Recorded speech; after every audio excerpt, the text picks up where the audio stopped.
Hello guys, कैसे हैं आप? सभी का स्वागत है। जय श्री राम। चलिए बात कर लेते हैं कल के दिन निफ्टी और बैंक निफ्टी में किस तरीके से ओपनिंग देखने को मिल सकती है और फ्राइडे को मार्केट कैसा ओपन हो सकता है, उसके बारे में बात करेंगे इस वीडियो के अंदर। तो वीडियो को बिल्कुल पूरा देखिए। और देखिए, कल हमने जैसे कि बात किया था कि 24,200 का हमको रजिस्टेंस मिलेगा, वहां से देखिए बाजार नीचे आता हुआ दिखाई देगा। और बाजार में जो कॉल पुट रेशियो है वो आपका काफ़ी ज़्यादा हाई था, जिसकी वजह से देखिए बाजार नीचे की साइड आया। लेकिन एक ही रीजन नहीं था, काफी रीजन है। मैं आपको इस वीडियो के अंदर बताने की कोशिश करूंगा। वीडियो को बिल्कुल पूरा देखिए। चैनल को नहीं किया सब्सक्राइब, चैनल को सब्सक्राइब कीजिए और वीडियो को लाइक कर दीजिए। बात करेंगे देखिए बैंक निफ्टी के बारे में भी बात करेंगे, अमेरिकी मार्केट के बारे में बात करेंगे कि FIS की जो लगातार बिकवाली हो रही है इंडियन मार्केट के ऊपर, इसका क्या इंपैक्ट हमको और दिखाई दे सकता है बाजार के ऊपर। बात करेंगे ऑप्शन चेन के ऊपर, बात करेंगे देखिए 2 दिन से हमको रेड कैंडल दिखाई दे रही है और बाजार ऊपर की साइड 26,200 के लेवल को ब्रेक नहीं कर पा रहा है। अब कौन से बड़े ट्रिगर हैं उसके बारे में बात कर लेंगे। और बात करेंगे देखिए आरबीआई सिस्टम के अंदर देखिए 2,90,000 के इस जगह बॉन्ड खरीदने वाला है, लेकिन उसके बाद भी बाजार को ये खुश नहीं लगा। यानी बाजार फिर भी गिरता हुआ दिखाई दिया। जैसे कि हमने कल के दिन बात किया था कि बाजार में एक ऊपर के लेवल से देखिए सेलिंग देखने को मिल सकती है। अब देखिए समझते हैं ऐसा हो क्यों रहा है, क्योंकि अगर आप ध्यान से देखो तो आपको दिखाई देगा कि आज हम ओपन होते हैं और ओपन होने के बावजूद भी अगर आप देखोगे तो जिस जगह हमको क्लोजिंग मिली है उसी जगह देखिए हमने 9.15 पे देखिए यहाँ पे लो लगाया था। यानी हमारी जो क्लोजिंग प्राइस है वो अगर आप देखो तो 26,140 की हमको क्लोजिंग प्राइस दिखाई दे रही है। लेकिन हमने जो ऊपर की साइड हाई मारा था वो हाई प्राइस था हमारा इस जगह देखिए 26,225 का हमारा हाई था। 26,225 का देखिए हमारा हाई था। लेकिन अब ये हाई क्यों देखने को बोला, जबकि हमारा देखिए यहाँ पे रेजिस्टेंस था 26,200 का। यानी ऑलमोस्ट 25 पॉइंट ये ऊपर क्यों गया, क्योंकि उससे पहले अगर आप देखोगे यानी कल का डेटा अगर आप देखोगे तो इसने क्या किया था, 26,200 के ऊपर गया था। मैं इस वीडियो के माध्यम से आपको कई चीज़ें ऐसी बताता हूँ जो साइकोलॉजी वाली होती है, लेकिन नहीं समझ में आती, लोग नहीं समझना चाहते। जब मार्केट में वो चीज़ें हो जाती है फिर कमेंट के अंदर कहते हैं हाँ सर आपने बोला था। अब इसमें साइकोलॉजी क्या था, देखिए आप समझिए कि कल के दिन कल जो चार्ट बना था यानी 23 तारीख को जो चार्ट बना था तो बाजार ने क्या किया था, बाजार ने देखिए इस जगह 26,200 के लेवल को ब्रेक करा, लेकिन सही से सस्टेन नहीं कर पाया। यानी आप जो समझिए कि जो आपकी कैंडल बनते हुए दिखाई दे रही है 5 मिनट के चार्ट पे, और 5 मिनट के चार्ट पे इस तरीके से कैंडल बन रही हैं और इसने इस कैंडल बनते बनते इस लेवल को ब्रेक कर दिया, ठीक है, ऊपर की साइड। यानी 26,200 के ऊपर हम ब्रेक हुए।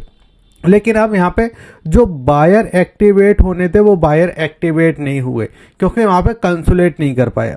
आज के दिन अब क्या किया बाजार ने, आज के दिन देखिए नीचे के साइड ओपन हुआ और इसके भी नीचे ओपन हुआ। जो हमारा देखिए कल का लो था उसके भी नीचे हम गए और यहाँ से तेज़ी दिखाना चालू किए, ठीक है।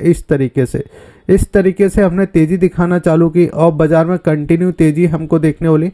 अब जो कल का देखिए हमारा जो हाई था हमने उस हाई को भी ब्रेक कर दिया। अब यहाँ पे क्या है, ये हाई आपका ब्रेक हो गया जो आपका था 26,225 का, 26,200 का, ठीक है।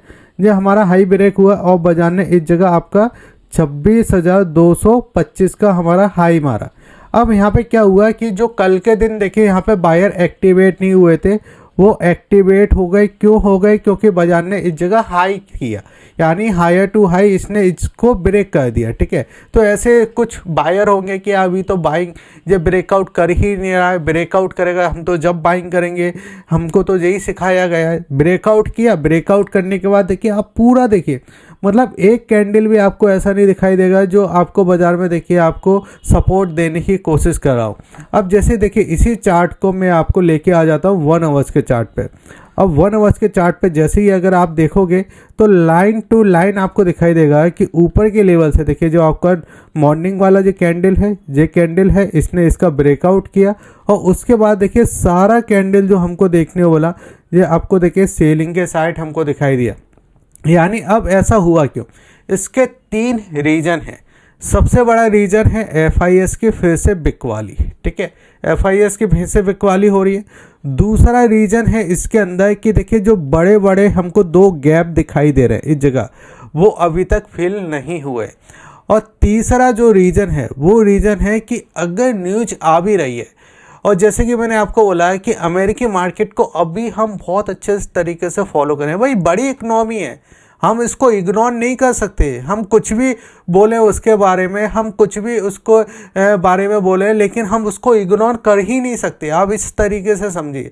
तो अमेरिकी मार्केट में जब हमको सेलिंग देखने को मिलती है, जब ऊपर से देखिए हमको बाजार गिरता हुआ दिखाई देता है, तो उसका इम्पैक्ट पड़ता ही पड़ता है। और अगर आपने देखा होगा तो अभी SPY 500 अपने लाइफ हाई पे है, तो लाइफ हाई से अगर थोड़ा भी नीचे आएगा तो उसका इम्पैक्ट आपको इंडिया मार्केट में दिखाई देगा, क्योंकि इंडियन मार्केट का रुपीस कमज़ोर है, FIs बेच रहे हैं, जो कि मैं आपको बार बार इस तरीके से बताने की कोशिश कर रहा हूँ। अब यहाँ पे देखिए FIS का डेटा एक बार आप देख लीजिए, FIS के डेटा में क्या दिखाई दे रहा है। और मैं देखिए ऐसे नहीं कह रहा हूँ कि मार्केट गिर ही जाएगा, मार्केट में बहुत बड़ी सेलिंग आने वाली। आप समझिए, जब तक वो गैप है, जो आपके एक गैप है 25,800 के समथिंग, 25,800 के समथिंग गैप है, ये गैप जब तक फिल नहीं होते, जब तक बाजार ऊपर की साइड नहीं थोड़ा दिक्कत देगा, जब तक आपका बाजार ऊपर की साइड 26,200 को ब्रेक नहीं करता। अब यहाँ पे हो क्या रहा है कि 22,109 करोड़ की तो देखिए हम कैश के अंदर बिकवाली कर चुके हैं। अगर हम DIS के अंदर बात करते हैं तो DIS ने ऑलमोस्ट 60,000 करोड़ की खरीदारी की है, जो अपने आप में काफ़ी ज़बरदस्त डेटा है। और DIS का पैसा लगातार आ रहा है इंडिया मार्केट के अंदर, इसलिए जो बाजार है वो यहाँ पे टिकता हुआ दिखाई दे रहा है, ठीक है। अगर हम समझते हैं इस जगह F&O के डेटा के अंदर, तो F&O के डेटा में सबसे पहले इंडेक्स का डेटा समझेंगे, इंडेक्स के डेटा में फ्यूचर का डेटा समझेंगे, और फ्यूचर के अंदर जैसे कि मैंने कल के दिन आपको बोला था ना कि बाज़ार में जो FIS खरीदारी करे वो फ्यूचर के थ्रू करे। अब फ्यूचर में क्या होता है आप ये समझिए, फ्यूचर में आपने खरीदा तो यहाँ पर शॉर्ट टर्म चलता है, ऐसा नहीं है कि लॉन्ग टर्म है, यहाँ पे शॉर्ट टर्म है। अगर उनको यहाँ से उन्होंने यहाँ पे खरीदा, ठीक है, इस कैंडल पे, और इस कैंडल पे उनका देखिए प्रॉफिट हो रहा है, यानी ऑलमोस्ट देखिए अगर उनको 50 या 100 पॉइंट का भी प्रॉफिट हो रहा है तो यहाँ पे ये निकाल देंगे। आप ये मत समझिए कि यहाँ पे ये समझ रहे हैं कि भाई हम तो एक हर महीने के लॉन्ग हैं। अगर उनको यहाँ पे प्रॉफिट हो रहा है क्योंकि ये लेवरेज में खरीदे हुए हैं, और आपको बीच में दिखाई भी देगा कि खरीदारी की, फिर बिकवाली की, फिर बिकवाली की, फिर बिकवाली की, फिर खरीदारी की, फिर खरीदारी की, फिर खरीदारी की। तो ऐसा नहीं हो सकता है कि ये फिर से खरीदारी हो, जो बिकवाली का डेटा आ सकता है, और आज के दिन हमको वो देखने को दिखाई दिया होगा। अब देखिए F&O के अंदर जो आप कह रहे हो ना कि बड़ा बड़ा मूव नहीं आ रहा है, मार्केट छोटी सी रेंज में काम कर रहा है, तो वो हो रहा है F&O के थ्रू। क्योंकि F&O में अगर आप देखोगे तो पहले जो डेटा बनता था वो F&O में बनता था, बहुत बड़ा डेटा बनता था। जैसे कि मैं आपको दिखाई देता हूँ, एक सेकंड में अपन चलते हैं F&O के डेटा में। इस जगह F&O के डेटा में अपन चलते हैं, ये FIS का डेटा है, और इसको देखिए मैं ओपन कर देता हूँ, ठीक है। इसको अपन इस जगह अपन डेटा देख लेते हैं, अक्टूबर का डेटा, जब मैंने F&O का डेटा देखा। अब यहाँ पे अगर आप देखो तो ठीक है 32,000 करोड़ की देखिए खरीदारी की है ऑप्शन के अंदर, 8,000 करोड़ की खरीदारी की है, ठीक है। उसके पहले अगर आप देखो तो यहाँ पे देखिए 23,000 करोड़ की खरीदारी है, 23,000 करोड़ की खरीदारी है, 9,000 करोड़ की खरीदारी है। उसके पहले अगर आप देखो 16,000 करोड़ की खरीदारी है, ठीक है। ये आपको अक्टूबर का डेटा बता रहा हूँ। तो अभी का अगर आप डेटा देखोगे तो आपको दिखाई देगा कि छोटी छोटी खरीदारी आपको दिखाई दे रही है। और एक जो बड़ी खरीदारी हमको देखने को मिली थी वो देखने को मिली थी 9 तारीख को। 9 तारीख के बाद देखिए सारा जो डेटा बहुत छोटा सा हमको दिखाई दे रहा है, जिसकी वजह से जो मार्केट है वो एक रेंज के अंदर काम कर रहा है। अब इसी को अपन समझ लेते हैं कि यहाँ पे देखिए जो आपका अमेरिकी मार्केट है उसमें किस तरीके से काम हो रहा है। तो देखिए स्मॉल कैप 200 में बात करें तो यहाँ पे आधे % से ज़्यादा की सेलिंग दिखाई दे रही है। नेक डेस्क की बात करते हैं तो आधे % की तेज़ी दिखाई दे रही है। SPM 500 की बात करें तो आधे % की तेज़ी दिखाई दे रही है। डाउ जोन की बात करते हैं तो डाउ जोन में देखिए 80 पॉइंट हमको ऊपर की साइड दिखाई दिया। अब निफ्टी की बात करते हैं तो निफ्टी आपका ऑलमोस्ट इस जगह 35 पॉइंट नीचे की साइड है। सेंसेक्स की बात करते हैं 116 पॉइंट नीचे की साइड है, और बैंक निफ्टी की बात करते हैं 116 पॉइंट ही आपको इस जगह बैंक निफ्टी नीचे की साइड दिखाई देगा, यानी इतनी बड़ी गिरावट नहीं दिखाई दे रही। लेकिन अगर हम हाई से देखते हैं तो हाई से देखिए हमको बड़ी गिरावट दिखाई देती है। हाई से हम देखिए ऑलमोस्ट इस जगह 100 पॉइंट 108 पॉइंट निकलते हुए दिखाई दिए। लेकिन अगर हम वैसे देखते हैं तो वैसे हमको देखिए 35 पॉइंट दिखाई देता है। तो आपको देखना है कि आपने हाई पे बाइंग किया तो आपके लिए देखिए यहाँ पे बड़ी बिकवाली है जो कि 108 पॉइंट के समथिंग है। लेकिन अगर आपने लो पे ही काम किया तो आपके लिए 35 पॉइंट की है, ठीक है। वो ट्रेडर टू ट्रेडर अलग हो सकता है। अब यहाँ पे अपन समझते हैं क्या बाज़ार में और सेलिंग देखने को मिल सकती है। मुझे ऐसा लगता है थोड़ा सा होना चाहिए, क्योंकि देखिए अब यहाँ पे आप समझिए कि यहाँ पे हो क्या रहा है। अभी हम इसको ऊपर की साइड ब्रेक नहीं कर पा रहे, इस वाले प्राइस को, जो कि हमारे लिए 26,200 का है। हमने कितनी बार अटैम्प्ट किया, हमने देखिए यहाँ पे अगर आप देखोगे, देखिए 22 तारीख, फिर आपका 23 तारीख, फिर देखिए आपका 24 तारीख, हमने लगातार देखिए इस प्राइस को ब्रेक करने की कोशिश की। लेकिन हम जब भी ब्रेक करने जाते हैं यहाँ से बिकवाली हमको देखने को मिलती है, जो कि इस जगह 26,200 का प्राइस है, ठीक है। अब ऐसा भी देखिए रूल के अंदर नहीं लिखा कि जो गैप है वो गैप आपके 2 से ज़्यादा नहीं हो सकते। एक गैप हमको देखने को मिल चुका है, दूसरा गैप देखने को मिल चुका है, क्या तीसरा गैप बन सकता है? बिल्कुल बन सकता है। लेकिन अगर आप इन गैपों को भी इग्नोर नहीं कर सकते, ठीक है। अगर बाजार यहाँ पे भी गैप के साथ ओपन हो जाता है तो आपको वहाँ से फिर सप्लाई देखने को मिलेगी। जो सप्लाई अभी इसी जगह से दिखाई दे रही है, फिर वो सप्लाई आपको ऊपर के लेवल से दिखाई देगी। और ये सब कुछ में रिटेल जो इन्वेस्टर है, रिटेल जो ट्रेडर है, सिर्फ उसका ही लॉस होता है। अब यहाँ पे आप समझिए कि अगर जब फिर से नीचे की साइड आपका 26,100 के ऊपर है जब तक तो ठीक है।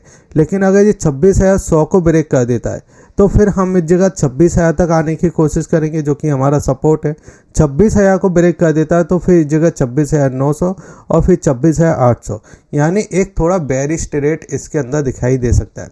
हम मजबूत होना कब से चालू करेंगे? जब ये आपका 26,200 के ऊपर निकलेगा, क्योंकि जे वाला जो कैंडल है यहाँ पे जो हमको बिकवाली देखने को मिली थी बड़ी, यही हमको सप्लाई दिखाई दे रही है। क्योंकि इस वाले जोन को तो हम ब्रेक कर चुके हैं, इस वाले जोन को हम यहाँ पे ब्रेक कर चुके थे। लेकिन जे वाला जो सप्लाई है ये हमारे लिए देखिए यहाँ पे दिक्कत क्रिएट कर रहा है। जब तक इसको ब्रेक नहीं करेगा, जब तक देखिए सप्लाई दिखाई दे रही है। अब समझिए देखिए इसके ऊपर अगर निकलता है 26,200 के ऊपर, जब हम बात करेंगे कि जब 26,350 तक जाने की कोशिश करेगा, लेकिन वो अभी नहीं दिखाई दे रहा है। अब समझते हैं बैंक निफ्टी का। तो बैंक निफ्टी में कल भी हमने देखिए क्लियर कट ही बात की थी, कुछ इस जगह इस तरीके से बात नहीं की थी कि ऐसा भी हो सकता है वैसा भी हो सकता है। कल भी हमने बात की थी कि बैंक निफ्टी अगर आप ध्यान से देखोगे तो एक छोटे से जोन में है, ठीक है, इसी में काम कर रहा है। और शुरू में जो आपका मूवमेंट हो जाता है वो तेज़ी का हो जाता है, उसके बाद आपको सेलिंग ही देखने को मिलती है। तो यहाँ पे देखिए अगर आप 3 दिन से देखोगे तो देखिए 22 तारीख को भी ऐसा हुआ था, ठीक है, एक मूवमेंट दिखाई दिया, फिर सेलिंग आ गया या साइडवेज हो गया। 23 तारीख को भी ऐसा हुआ था, मूवमेंट आया, फिर उसके बाद सेलिंग आया, साइडवेज हो गया। आज भी ऐसा ही हुआ, 24 तारीख को तेज़ी आया, फिर आपका साइडवेज नहीं हुआ, लेकिन पूरी सेलिंग हमको देखने को मिली, यानी हमारे थ्रू ही चला, क्योंकि यहाँ पे एक गैप था। इस गैप के बारे में मैंने बात की थी, ठीक है। अब क्या हो रहा है बैंक निफ्टी में 59,100, अगर इसके नीचे निकलता है तो थोड़ा सा और सप्लाई हमको देखने को मिल सकता है, जिसमें देखिए 58,800, 58,700, 58,600 तक हम जाने की कोशिश कर सकते हैं। अगर ये गैप के साथ ओपन होता है या ऊपर की साइड मिलता है गैप में, तो अब हमारे लिए देखिए जो रेजिस्टेंस जोन बन जाएगा, जो कि जगह 59,300, ये हमारे लिए देखिए यहाँ पे रेजिस्टेंस जोन दिखाई देगा, ठीक है। अगर यहाँ पे कहीं ओपन होता है या यहाँ पे इधर आता है तो हमको सेलिंग देखने को मिलेगी, लेकिन यहाँ पे आने के बाद थोड़ा कंसर्ट करता है, यहाँ पे थोड़ा समय बिताता है, फिर इसको ब्रेक करता है, तो फिर हम यहाँ तक आने की कोशिश करेंगे, जो कि 59,400 का प्राइस दिखाई देता है, ठीक है। ये रहा बैंक निफ्टी के बारे में। बैंक निफ्टी में ज़्यादा कुछ है नहीं है, लेकिन अगर हम यहाँ पे समझते हैं ऑप्शन चेन, तो ऑप्शन चेन का डेटा क्लियर कट है। देखिए ऑप्शन चेन में अगर आप कॉल साइड देखोगे तो आपको दिखाई देगा लाली लाली, यानी लाल लाल थोड़ा ज़्यादा दिखाई देगा और ज़्यादा अमाउंट में दिखाई देगा। लेकिन अगर आप इस जगह देखते हो तो यहाँ पे आपको इतना नहीं दिखाई देगा। अब ऐसा क्यों? क्योंकि देखिए 26,200 वाला जो प्राइस है ये प्राइस देखिए हमारे लिए रेजिस्टेंस का काम कर रहा है। 1,80,000 के समथिंग का OI है। आज के दिन चेंजिंग की बात करें तो 85,000 के आसपास की चेंजिंग हुई है, जो एक बड़ा नंबर आता है और इस जगह बड़ा नंबर हमको दिखाई दे रहा है। यानी बाजार अगर ऊपर की साइड जाएगा तो वहाँ से सप्लाई हमको दिखाई दे रही है। अब नीचे की साइड देखते हैं तो 26,100 ये हमारे लिए सपोर्ट का काम करेगा। 1 लाख का समथिंग का डेटा इस जगह निकल के आ रहा है। और अगर आज के चेंजिंग की बात करें तो 33,000 के समथिंग की चेंजिंग हमारे लिए हुई है। ठीक है, अगर हम इससे बड़े सपोर्ट की बात करते हैं तो वो 26,000 का हमको दिखाई देता है। इस जगह 2,04,430 का देखिए OI है और 45,000 के समथिंग की हमको चेंजिंग दिखाई दे रही है। यानी एक्सपायरी तक देखिए ये हमारे लिए एक अच्छा सपोर्ट बन सकता है 26,000 का। 26,000 के जब नीचे जाकर जब भी 25,800 की समथिंग हम जाएंगे, फिर हमारे लिए वो इम्पोर्टेंट सपोर्ट हो जाएगा जब इस जगह देखिए हम इसको ब्रेक करेंगे। ठीक है, अब समझते हैं देखिए यहाँ पे 1 डे का चार्ट। तो 1 डे के चार्ट को देख कर क्या लगता है आप मुझे कमेंट के अंदर सबसे पहले बताना। ठीक है, और फिर मैं आपको देखिए इस जगह बताने की कोशिश करूँगा। तो हम इतना 1 डे का चार्ट देख लेते हैं। अब देखिए 1 डे के चार्ट में हुआ क्या क्या चीज़ है। तो देखिए जब गिरना जी चालू हुआ था तो देखिए यहाँ पे ये लोअर टू लो बना रहा था, यानी अपने हाई को ब्रेक करते जा रहा था। देखिए यहाँ पे अगर आप देखो तो यहाँ पे तो देखिए इसने 2 बार किया था, फिर यहाँ पे भी अगर आप देखो 2 बार इसने ब्रेक किया और कंटिन्यू देखिए जैसे देखिए हम इस जगह स्टेप चलते हैं उसी तरीके से हमको दिखाई दिया। अब उसके बाद देखिए जब इसने तेज़ी बनाना चालू की थी तो पहली कैंडल में ही देखिए इसने 25,900 को ब्रेक किया था, फिर इसने देखिए 26,000 को ब्रेक किया था और फिर हम यहाँ पे आ गए थे जो कि 26,200 के समथिंग। अब यहाँ पे ये आके कर क्या रहा है, यहाँ पे ये आके कंसुलेट कर रहा है, थोड़ा समय बिता रहा है, यानी डिसाइड करा या तो कोई बड़ी न्यूज़ आ जाए तो हम इसका ब्रेकआउट कर देंगे, या फिर हम नीचे की साइड तो देखिए इसका गैप है ही है। तो अब जो ब्रेकआउट करेगा तो कहाँ तक जाएगा। अब देखिए यहाँ पे एक और कैंडल बन जाता है, इसको इसी जगह या इसके ऊपर बन जाता है। तो यहाँ पे हमको थोड़ा समय देना। इस तरीके के मार्केट में देखिए पैसा ज़्यादा लूज हो जाता है लोगों का। ठीक है, तो यहाँ पे हमको क्या करना है, यहाँ पे थोड़ा समय देना है। या ये इसके ऊपर ब्रेकआउट कर देता है, थोड़ा कंसोल्ट करता है, तो फिर 26,300, 26,400 और 26,400 पे फिर हमारे लिए ये वाला प्राइस है। फिर जैसे ये हमारे लिए देखिए यहाँ पे सप्लाई जोन दिखाई दे रहा है, ये रेजिस्टेंस दिखाई दे रहा है, फिर वैसे ही देखिए हमारे लिए ये सप्लाई जोन और ये रेजिस्टेंस दिखाई देगा। ठीक है, बाकी वीडियो अच्छा लगे तो आप वीडियो को लाइक कीजिए, शेयर कीजिए, सब्सक्राइब कीजिए। काफ़ी चीज़ें मैंने आपको बताने की कोशिश की है, क्लियर किया है आपका माइंड। और अगर वीडियो अच्छा ही लगता है तो आप वीडियो को बिल्कुल लाइक कीजिए। डीमैट अकाउंट ओपन करना है तो उसके लिंक मैंने आपको वीडियो के डिस्क्रिप्शन में देके रखे हैं। जय हिंद, वंदे मातरम।